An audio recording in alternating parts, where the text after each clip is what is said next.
अस्सलामुअलैकुम बच्चों, आज हम एक बहुत दिलचस्प चीज सीखने वाले हैं। आज का हमारा मौजू है living and non living things, यानी जिंदा और गैर जिंदा चीजें। क्या आप जानते हैं कि हमारे इर्द गिर्द कुछ चीजें जिंदा होती हैं और कुछ गैर जिंदा? आइए आज हम आसान मिसालों के साथ ये बात सीखते हैं।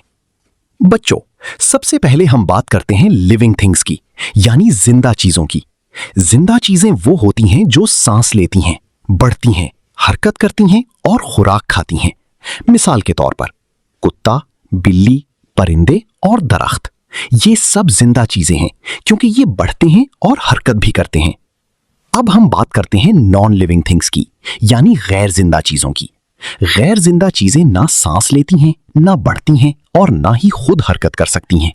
मिसाल के तौर पर कुर्सी, किताब, गेंद और गाड़ी, ये चीजें हमारी जिंदगी में बहुत काम आती हैं, लेकिन ये जिंदा नहीं होती। अब बच्चों, हम एक छोटा सा खेल खेलते हैं। मैं कुछ चीजों के नाम बताऊंगा और आप बताएंगे कि वो लिविंग है या नॉन लिविंग। कुत्ता, जी हां, ये लिविंग थिंग है। फूल, बिल्कुल, ये भी लिविंग थिंग है। मेज, ये नॉन लिविंग थिंग है। गेंद, जी हां, ये भी नॉन लिविंग थिंग है। बहुत खूब बच्चों।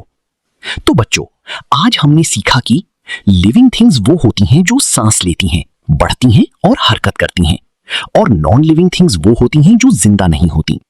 हमें अपने इर्द गिर्द की जिंदा चीजों का ख्याल रखना चाहिए, खास तौर पर पौधों और जानवरों का। उम्मीद है आपको आज का सबक पसंद आया होगा। फिर मिलेंगी एक नई और दिलचस्प मालूमात। For more educational videos and stories, subscribe our channel and follow the Facebook page.